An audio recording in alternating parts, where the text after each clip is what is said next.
Magluluto ako ng limpias. Ang mga ingredients ay galunggong, syempre isda. Yan ang pinaka-main na ingredients. Then, ganito ang sibuyas, bawang, siling haba. Tapos, meron tayong dahon ng sili, unang gata. Ito ang unang gata. Ito ang pangalawang gata, asin, and then paminta, at saka mga pampalasa na. So, una natin gagawin, pan, ilalagay natin ang, hindi mo na natin sisindihan ng kalan. Ilagay natin yung galunggong. Tapos natin yung galunggong.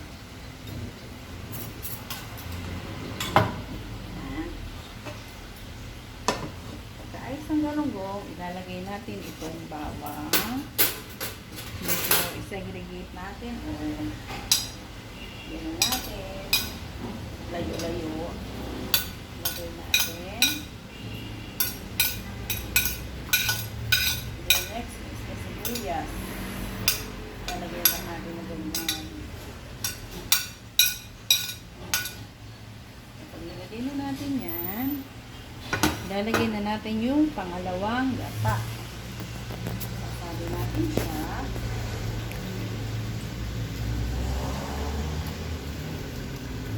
And then, we will add the salt.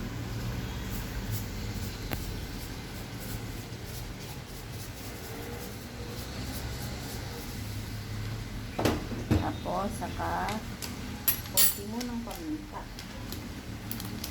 Pamintang duro. Pagkatapos nyan, buksan na natin ng kalan. And then, iintayin natin siyang kumulo hanggang sa humiwalay yung laman sa tinik niya. Ang kailangan kasi natin dyan is yung mga laman lang. Papahiwalay natin yung tinik. So, wait for a couple of minutes. Hintayin natin siyang humiwalay sa kanyang tinik. Yan, tingnan natin ang ating galunggong kung humihiwalay na yung laman. Yan, humihiwalay na po yung laman niya sa tinik. So, ang next gagawin natin, isi-separate natin ngayon yung kanyang tinik sa laman. So, ginagawa ko, tinatanggal ko, kaya pwede rin dito na direct na natin tanggalin. Yan o, pag ganyan po. Yan. Ilagay na natin yung laman. Yan. Ilagay natin yung tinik. So, wala ng tinik. So, andito yung isa pa, sa kabilang side naman. Sa likod natin, kuhanin lang natin ang laman.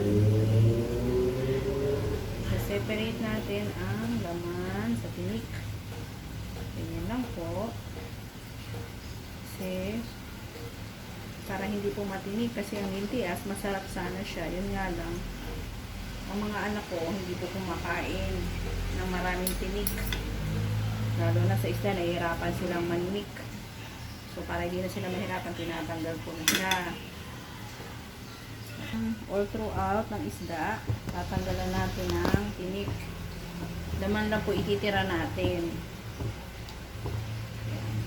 Kasi masyadong matinik po, mahihirapan kumain ng mga bata. Matatanda, okay lang siyang kumain. Then, tanggalin natin ang tinik. Okay. After na mahiwalay na siya, ganyan lang natin. Kaya tinawag yan na limpias, nadudurog siya. Kasi halo ka ng halo. Pag halo ka ng halo, di ba nadudurog? So hanggang sa magiging maliliit na lang yung karne ng galunggong na makikita nyo. Pero hayaan lang natin na ganyan hanggang sa kumulo. Then lagyan na natin tong unang gata or kakang gata. Yan. Tapos, dagdagan natin ng konting paminta. Then, hayaan natin siyang kumulo ng kumulo hanggang sa maiga. Tatakpan na ulit natin siya. Then, wait ulit tayo ng ilang minuto para wala na siya masyadong gata. Okay. Okay, tingnan po natin kung medyo lumapot na. So, pagka medyo lumapot-lapot na siya o nabawasan na yung pagkamalamnaw niya, lalagay na po natin tong siling pare o siling haba. Tsaka po itong dahon ng sili.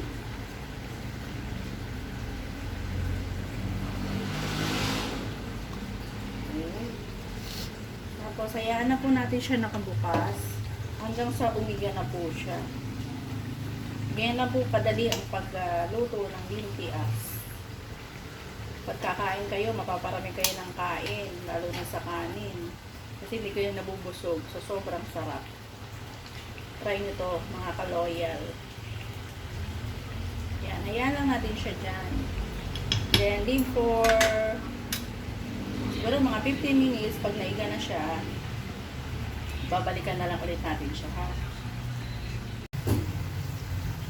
Yun na po ang ating lintias. Medyo naiga na siya. Haluin lang natin ng konti para hindi naman dumikit sa ilalim. Yan. Itong sa akin, hindi ko na dinudurog. Pero karamihan dyan, dinudurog nila. Kasi pag hinalo mo naman na ng hinalo, nadudurog na yung galunggong. So, yan. Haluin lang. Tapos, wait ulit natin siyang matuyo pa. Then, pag natuyo pa siya, wala na masyadong gata.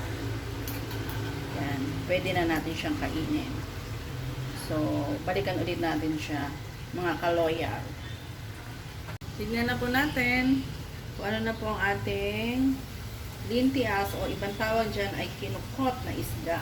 Yan po, mga ka-loyal. Tignan nyo, nagmamantika na siya. Pagka ganyan na, malapit na siyang talagang maluto. Tatanggalin na lang natin yung mga konti pang gata. Yan o, nagmamantika na siya. Masarap yan, guys. Mga ka-loyal.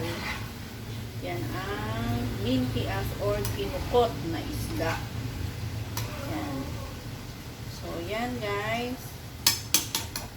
Luto na siya. Then, pwede na nating i-serve sa mga kakain. Mapaparami ang kain namin ito. Okay. Maraming salamat sa panonood. Naway natutuhan nyo paano ang pagluto ng limpias or kinukot na isda.